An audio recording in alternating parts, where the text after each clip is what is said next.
இங்க நம்மள பல பேர் மத்தவங்க புரிஞ்சுக்கிற மாதிரி நமக்கு பேச தெரியலையே அப்படின்ற ஆதங்கமும், நம்ம என்னதான் பேசினாலும் எல்லாருமே தப்பு தப்பா மட்டுமே புரிஞ்சுக்கிறாங்களே அப்படின்ற கோவமும் தான் நிறைய பேரோட அமைதிக்கு காரணமா இருக்கு.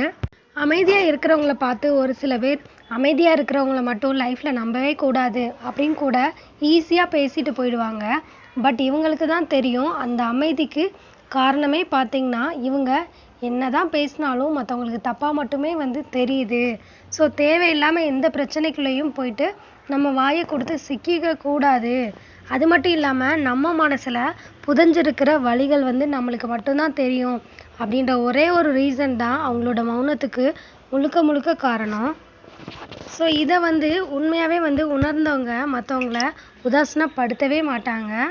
இன்னும் ஒரு சில இடத்துல நம்ம அமைதியா இருக்கும்போது நம்ம மேல தான் தப்பு இருக்கு அப்படின்ற மாதிரியே நம்மளை டாமினேட் பண்ணுவாங்க. பட் அந்த அமைதிக்கு பின்னால இருக்கிறது என்னன்னு பார்த்தீங்கன்னா, நம்ம என்ன சொன்னாலும் யாரும் நம்ப மாட்டாங்க. மற்றவங்களுக்கு நம்மளை பற்றி புரிய போகிறதே இல்லை அப்படின்ற ஒரு கட்டத்தில் இருக்கிறவங்க தான் தான் மேலே தப்பே இல்லாட்டியும் அந்த இடத்துல அமைதியாக போவாங்க. ஆளுக்கு தகுந்தாற்போல் பேச தெரிஞ்சவங்களுக்கு கண்டிப்பாக கோவம் அப்படின்றது வரவே வராது. இதுவே பார்த்தீங்கன்னா ஒருத்தங்க உண்மையாகவே கோவப்படுறாங்க அப்படின்னா அவங்கக்கிட்ட உண்மை மட்டும்தான் இருக்குது அப்படின்றத புரிஞ்சுக்கோங்க. ஒருத்தங்களை பற்றி அளவுக்கு அதிகமாக நீங்கள் எப்போ தெரிஞ்சுக்கிறதுக்கு எதிர்பார்க்குறீங்களோ அந்த இடத்துலையே உங்களோட நிம்மதி போயிடும் அப்படின்றது தான் இங்கே மறுக்க முடியாத உண்மை. உங்களை பார்த்து யாராவது உங்களுக்கு பொழைக்கவே தெரியல அப்படின்னு சொல்லிட்டாங்கன்னா அந்த இடத்துல நீங்கள் வருத்தலாம் பட்டு நிற்காதீங்க. ஏன்னா உங்களுக்கு பொய் சொல்ல வரலை அண்ட் நீங்கள் யாரையும் ஏமாத்தலை அப்படின்றது தான் இங்கே புதைஞ்சிருக்கிற உண்மை. உங்கள் நேர்மையை பார்த்து பொறாமப்படுறவங்க தான் இந்த மாதிரியான வார்த்தைகளை உங்ககிட்ட யூஸ் பண்ணுவாங்க. அப்படிப்பட்டவங்க கிட்ட நீங்கள் எப்போவுமே கொஞ்சம் கேர்ஃபுல்லாக தான் இருக்கணும். வாழ்க்கை அப்படின்ற ஒரு விஷயம் என்னன்னு கேட்டிங்கன்னா, நம்மளோட காயங்கள் எல்லாமே மறந்து போயிடும், இல்லை மறுத்து போயிடும், இல்லைனா நம்மளுக்கு அது பழகி போயிடும். இதை நிறைய பேர் லைஃப்பில் ஃபேஸ் பண்ணியிருப்பீங்க, ஃபீல் பண்ணியிருப்பீங்க. அப்படி இருந்தீங்க அப்படின்னா மறக்காமல் கமெண்ட் பாக்ஸில் கமெண்ட் பண்ணுங்கள். ஒரு சில பேர்லாம் பார்த்தீங்கன்னா ரொம்ப நல்லவங்க மாதிரியே இருப்பாங்க. பட் அவங்கெல்லாம் பார்த்தீங்கன்னா அவங்களோட சின்ன சின்ன தப்பை கூட மற்றவங்க கிட்ட வெளியில் காட்டிக்கல, அவ்வளோதான். மற்றபடி தப்பு பண்ணாத மனுஷங்க அப்படின்றது இந்த உலகத்தில் ஒருத்தங்க கூட கிடையாது.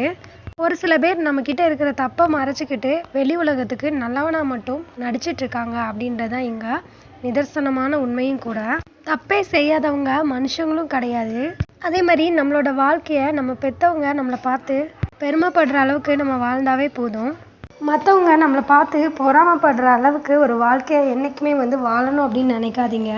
அளவான உணவு எப்படி நம்ம உடம்புக்கு நல்லதோ அதே மாதிரி அளவான பாசம் தான் நம்மளோட மனசுக்கும் ரொம்ப நல்லது அப்படின்றத புரிஞ்சுக்கோங்க. நம்ம வாழ்க்கையில் நம்ம வலிமையாக ஆகணும் அப்படின்னா அதுக்கு பல பேர் நம்மளுக்கு அதிக வலியை கொடுக்கணும். கொடுத்தே அவங்க அதோட வீரியத்தை இழந்து போகணும். அப்போ தான் நம்மளுக்கு பலம் அப்படின்றது முழுசாக கிடைக்கும். இந்த உலகத்தில் மற்றவங்கள காயப்படுத்தாமல் வாழ்ந்த நபர் கூட இருப்பாங்க. ஆனால் யாராலையும் காயமே படாத ஒரு நபரை இந்த உலகத்தில் நீங்கள் பார்த்துருக்கவே முடியாது. இது வரைக்கும் என்னோட லைஃப்பில் நான் யாராலையுமே காயப்பட்டதே இல்லை அப்படின்னு வாழ்ந்துட்டுருக்கவங்க யாராச்சும் ஒருத்தங்க இருந்தால் மறக்காமல் கமெண்ட் பாக்ஸில் கமெண்ட் பண்ணுங்கள். மற்றவங்கள புரிஞ்சுக்காமலோ பிடிக்காம கூட ஒரு வாழ்க்கையை நம்ம வாழ்ந்துட்டு போயிடலாம். ஆனால் அப்படிப்பட்ட வாழ்க்கையை விட யாரோட மனசையும் நம்ம புண்படுத்தாமல் வாழ்கிற வாழ்க்கை தான் பார்த்தீங்கன்னா மிகச்சிறந்த வாழ்க்கையும் கூட. சந்தோஷத்தில் கிடைக்கிற அனுபவத்தை விட வழியில் கிடைக்கிற அனுபவத்துக்கு தான் தெளிவும் பலமும் அதிகம் அப்படின்றத மறந்துடாதீங்க. நாம் விரும்புகிற பாட்டையெல்லாம் ப்ளே பண்ணி கேட்குறதுக்கு நம்மளோட வாழ்க்கை ஒன்றும் MP3 பிளேயர் கிடையாது. FM ரேடியோ மாதிரி அது போடுற பாட்டை தான் நம்ம கேட்டு ரசிச்சுக்கணும். அதே மாதிரி நம்மளை தப்பாக புரிஞ்சுக்கிறவங்க இருக்காங்க பார்த்தீங்களா, அவங்கக்கிட்ட நம்ம என்றைக்குமே ரியாக்ட் பண்ணணும் அப்படின்னு அவசியமே கிடையாது. ஏன்னா நம்மளை பற்றி நம்மளுக்கு தெரியும். நம்மளை தப்பாக புரிஞ்சுக்கிறவங்க என்றைக்குமே தப்பாகவே புரிஞ்சுக்கிட்டோம். அவங்க ஒன்றும் நம்மளோட வாழ்க்கையை வாழ போகிறது இல்லை அப்படின்றத முகத்துக்கு நேராக கூட சொல்லிடுங்க, தப்பில்லை. வேண்டான்னு நம்மளே நினச்சாலும் நம்மக்கிட்ட வராமல் இருக்காது துன்பம் அப்படின்ற ஒரு விஷயம். என்னதான் நம்ம வேணும்னு நினச்சாலும் சீக்கிரமாக கிடைச்சிடாது இன்பம் அப்படின்ற ஒரு விஷயம். நமக்கானது மட்டுமே நம்மளுக்கு சேரும் அப்படின்றதா இங்கே மறுக்க முடியாத உண்மையும் கூட. ஸோ நம்ம தான்